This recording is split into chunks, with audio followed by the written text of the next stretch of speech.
Hello, ladies and gentlemen, and welcome back to another episode of Los Angeles Spies. As usual, I'm your host, Russell, here at the University of Southern California. And frankly, ladies and gentlemen, I have a different episode for you all this week. It's different because it's an episode of which I have not had to do in over a year. It's an episode that, for the first time in 13 games, your USC Trojans, my USC Trojans, have lost a football game. That's right. With a score of 27-30, the USC Trojans have fallen to the Washington State Cougars up in Pullman, Eastern Washington, middle of nowhere, whatever. But yeah, it's over. The win streak is over. The second longest winning streak in the nation, only behind the Oklahoma Sooners. There's a lot to go over. I'm not going to give you some massive video. I must apologize. Unfortunately, there was no video this past week. I did make one for the Cal game. Unfortunately, when you're using a school's Wi-Fi, it is not the most trustworthy thing in the world. I was actually uploading the video and I don't know if they were doing maintenance or whatever, but they literally shut off the Wi-Fi for, I think it was 8 hours, from the night into the morning. There was no Wi-Fi or anything like that. You should have seen Twitter, you should have seen Facebook. It was just a bunch of people very angry at USC for shutting down the Wi-Fi, because frankly, it's 2017. If there's no Wi-Fi on campus, you can't get any work done. But I don't know, maybe I'll release that episode sometime in the future as the Lost Cal game episode. There wasn't too much to go over in that one. I mean, USC did win. It was not a pretty win. I did not go to the Weekender. I had a bit of a conference that week. Oh, who needs the Weekender? What other people go to the Weekender?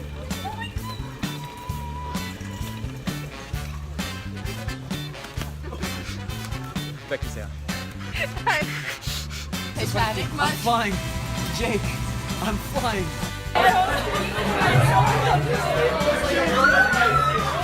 Target individual. So everyone, we're about to do this.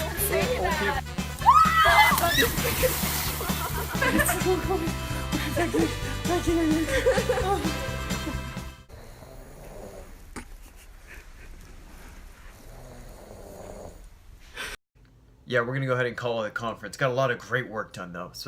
But let's go ahead. Let's jump into this Washington State game. I mean, the big thing to pull out of it is just Sam. What's going on, Sam? You're not looking like the Sam the Man Darnold that we saw last year. I don't know what's going on, buddy. I understand there must be a ton of pressure on Sam Darnold. I mean, geez, it seems like they're comparing him to some of the best quarterbacks in NFL history. I mean, they're saying oh, he's got the mobility of a young Tony Romo. He's got the arm strength of Carson Wentz. He's got the speed of Russell Wilson. It's oh my God, it's not Madden create a player. This dude is in college. This is what, a 20-something-year-old kid who's not even sure he wants to go to the NFL yet, and they're making these massive comparisons. And yeah, he must be feeling a ton of pressure. He feels the weight of the USC Trojans on his shoulders. And I think that's showing with he threw his 8th interception of the year this past game. He threw 9 interceptions in total all of last season, and he's already at 8. He didn't even throw a touchdown in this game. Yeah, I mean, the other story out of this is that the USC Trojans are riddled with injuries. I mean, it's bad. By the end of that game up at Washington State, USC had lost 3 out of the 5 starting linemen. Both tackles were out by the end of the game. Do you know what it's like to be in a backfield without your tackles? It's not fun. It is not a fun day, and Wazoo made them pay for it. Stephen Mitchell's also hurt, so we just have offensive, defensive, just everyone is just hurt right now. I thought, when the schedules came out, that having the bye week right before the Pac-12 championship game was going to be a great thing for USC, but oh my gosh, do they need a bye week right now? They need to heal up. And I mean, it's great that they're coming back home this weekend to play Oregon State. And not to say Oregon State's a bye week, but I mean, it's probably the closest thing they have on the schedule. Wow, we need to heal up. It is not looking good. In our defense, for these last couple weeks, it's been the defense that has kind of saved the game. And I mean, they let Washington State put up 30. I mean, for Washington State, which is usually kind of like a Big 12 team that now plays defense all of a sudden. I mean, Luke Falk still threw for 340 yards and 2 touchdowns. They only had 120 something yards on the ground, but that's still what over 4,500 yards. Like, our defense let that up, and this was just not a good game. Not a good game for the USC Trojans at all. It's really unfortunate. It was an entertaining game. This really should have been the college game day game. Clemson Virginia Tech was frankly a very boring game. It should have been this game, this Washington State versus USC game, because this was probably the most entertaining one of the entire weekend. Frankly, it was one of those that whichever team had the home field advantage was probably going to win that game. I mean, Friday night up in Pullman is a terribly difficult place to play, especially with a well coached Washington State game. People love to bag on Mike Leach, but he's one of the most entertaining people in all of college football. If you don't know who Mike Leach is, look him up. Look up some of the clips of him on YouTube. This guy just does not care. He just does not care what people think. He says what's on his mind, and it's just so entertaining. And frankly, he's a pretty good coach. He is a pretty good coach. But, oh, man. And just, I know this is making excuses at this point, but Pac-12 refs, please. Oh my gosh. What are you guys doing? If you watch this game, like I did from the warm and comfort of my own apartment, you know exactly what I'm talking about. The two offensive pass interferences that the Pac-12 refs called on the USC Trojans were horrendous. They were absolutely ridiculous. I have no clue what they were saying. There was literally a play where the Washington State defender was pulling on the jersey of Josh Follow in the end zone, and they called pass interference on Josh Follow. It's like, what are you talking about?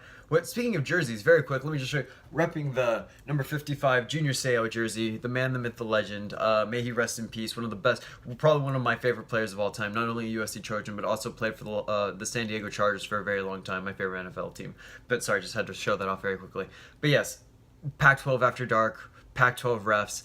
Friday night, so a short week and away. This was just bad news for the Trojans the whole way.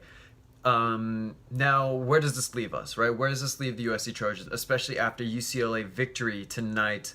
Well, let me show you that that's exactly what I'm filming this. UCLA just beat Colorado in the Rose Bowl. So where does this leave the USC Trojans? It does not destroy their chances, not only at the Pac-12 championship or the playoff, but it definitely hurts them. I mean, the last couple of years, we've seen a one-loss team win the national championship, whether that be Clemson last year or Alabama the year before that. So it's definitely not over, especially because this was Washington State is a Pac-12 North team. So in the end, we still play for the Pac-12 South and have the opportunity to still win the Pac-12. I'm going to say Pac-12 as many times as I can in this video. I almost want to put like a counter. Maybe I should have a counter going this whole time. But so yes. In the end, we still have an opportunity. We definitely have an opportunity. This was the game we needed to lose because it's just been riding up every week that people were saying, I don't know about this USC team. It looks like they're not going to make it. I don't know about this. We needed to lose this game. Not because there was like a Vegas money thing or anything like that, but because we are just so banged up.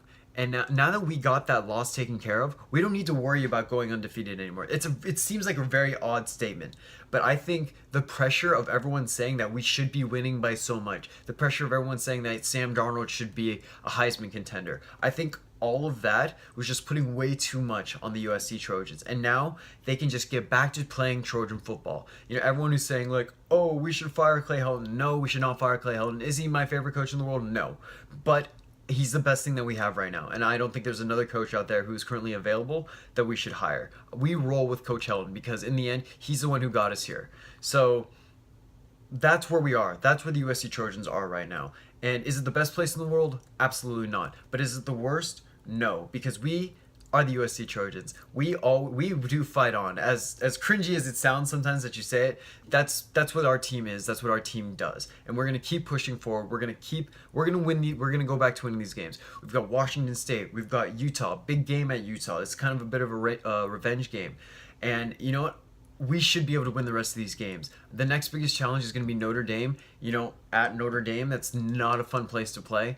But I think the USC Trojans pull it out. They just need to get healthy, get right, and just relieve some of the pressure that's currently on their shoulders. But we're going to go ahead and jump into the Dude of the Day segment because I was able to watch this play. Ronald Jones, people have been saying, no, we should be starting Stephen Carr. No, Ronald Jones is our starting running back, and he proved it with 128 yards, 1 touchdown on 14 attempts. But if you watch this game and you saw that 86-yard run, that was electrifying. I was literally walking someone from the parking lot to my apartment when that play was happening. I walked by like the offices for my apartments, and I saw the play in the office, and we're outside. We're just screaming and jumping as we're watching this. The people inside watching it, they're like, oh, come in and watch. And we're like, no, we got to go. But I just saw that, and that was amazing. So I'm going to go ahead and say, Ronald Jones, even in a losing effort, you are our dude of the day. Congratulations. Here's your ornament. Hey, man, we're getting closer to Christmas. Somebody better pick this up from me. I mean, if you guys ever want to visit. But yes, USC Trojans, we're going to be fine. Far from a perfect weekend this weekend with a USC loss and a Notre Dame and UCLA victory. So we cannot put on the victory hat or anything like that. But I'm optimistic. I'm going to remain optimistic because I believe in this USC Trojans team, and so should you. So thank you all so much for watching this episode. I will see you all next week. Let's see it. Let's beat the Beavers and fight on.